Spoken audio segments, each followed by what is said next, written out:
So in your WordPress dashboard, you want to go to Appearance here on the left side menu and then click on Themes.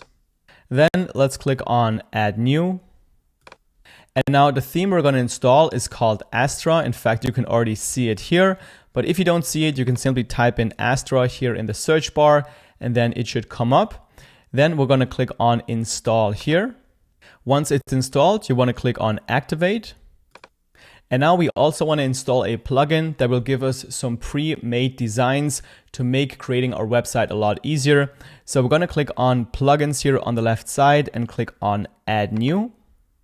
And then in the search bar, you want to type in Starter Templates and then install this plugin here. Click Install Now, then Activate.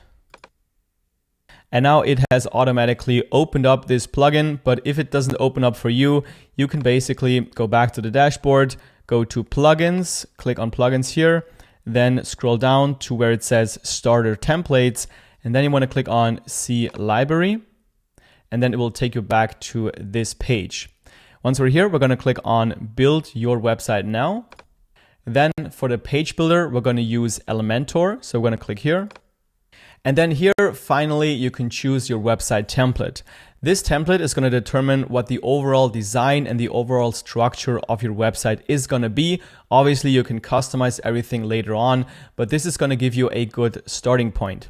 So I recommend to choose a template that is already kind of designed to what kind of website you want to build. So if you want to build, let's say, an electrician website, you can basically type in electrician here at the top, and then you can see different types of websites that or templates that would be very good for that type of website. So just type in something here at the top or just browse these categories here to find the best template for you. You can also click on them here and then see how they look like when they're actually live. So you can also interact with the website. You can click on buttons. You can go to different pages to see if this would be a good fit for you. Once you have decided which template you're going to go for, you're going to click on Skip and Continue here. And then here you can already make some changes to the design of your overall website. So these are the default colors. You should be able to click on these colors here and then they should change here. I don't know why it doesn't work here on my browser, but you should be able to just try out different colors and see what looks best for you. The same thing with the font right here at the bottom. Once you have found your overall design, you want to click on Continue. And then here we just want to click on Submit and Build My Website. Great, now our website has been built, so we can now click on View Your Website. So this is how our website currently looks like, exactly the same like the template we have just chosen. We can also go to different pages on the website and see how they look as well. So now that was the third step of building your website, which is choosing a theme and a custom template. The next step is going to be customizing your website. So now I'm going to show you exactly how to customize everything on your website to make it your own. So let's start by editing our homepage. All we have to do is just navigate to the homepage by clicking on Home in the top menu. And then to edit this site, we're going to have to go into the Elementor page builder. So we're going to go to Edit with Elementor here at the top. Now we can edit everything here on the website by just clicking on the elements. So let's say we want to edit this text. We just click on it and highlight the text that we want to change. And then we can just change it to anything that we want. The same thing with the button. So here with the button, we just click on the button and then the menu right here opens up and we can just change the text right here. So we can just say learn more. And then as you can see, the button changes live on our website. To make the changes actually visible on the actual website, we also have to go to this button right here at the bottom left and click on Update. Once we click on Update, these changes will actually go live and the visitors that are visiting our website will also be able to see the changes. Now, if you want to change any of the images here on your website, all you have to do is just click on the image. So let's click on this one, for example, and then here on the left side, click on Choose Image. And then you can simply drag and drop the image file in this window. And then once it's uploaded, we can simply click on Insert Media at the bottom right. And now we have changed the image right here. Now again, let's click on Update to make the changes live. And then let's see how our website currently looks like. To do that, we're simply going to click on this preview changes icon, the eye icon at the bottom left. And this will open up a new tab, which will show us how our website currently looks. So as you can see, the text is now changed, the button is changed, and also here the image that we have just replaced.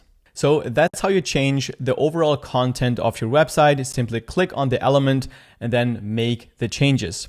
Now let's also look at how to change the header and also the footer of your website. So to do that, we're going to go to Customize here on the top left. And then here on the header, you can see these little pen icons. So for anything that we want to change, we simply click on the pen icon and then we can make the changes here. So if you want to change your logo, for example, just click on Change Logo and then upload your logo. And it's exactly the same thing for the footer. So when we scroll all the way down, we get to the footer of the website. And the same thing here, we can just click on the pen icon and then we can change everything here. And now to save the changes, we simply click on Publish at the top left and then close this by clicking on the X. And this will take us back to the website preview. Now next, let's also look at how to add a new page to your website. All we have to do here is go to New at the top, and then we're going to click on Page. Then here we can give our page a name. So let's say this is our team page. And then you want to click on Edit with Elementor. And now to add content to our new page, we can either start with a template again and simply click on this folder, and then we can see different templates that we can use to build our page. Or we can also simply drag and drop different elements onto our page. So we can first add a heading. We simply drag it here from the left side into this field, and then we can just change the text here. And then we can add more elements. So we can maybe add a video right here, or add pictures, add paragraphs, basically whatever you want to have on this page. So let's click on Publish on the bottom left and then click on Preview to see how the page that you have just created looks like. So as you can see here, we just added a heading and then added a video. So now how do we add this new page to this navigation menu here at the top? So to add a new page to a menu, we want to simply go to Customize again here at the top. And then we're going to click on Menus, then go to Primary Menu, which is the one at the top. And then here we can simply click on Add Items. And then here we can see all of our pages. This page here is the one that we have just created before, the Our Team page. Now all you have to do is click on this plus icon. And as we can see, now our team page is in the top menu. Now when we click on Publish, this change is now live and we can see Our Team page is now in the top navigation menu.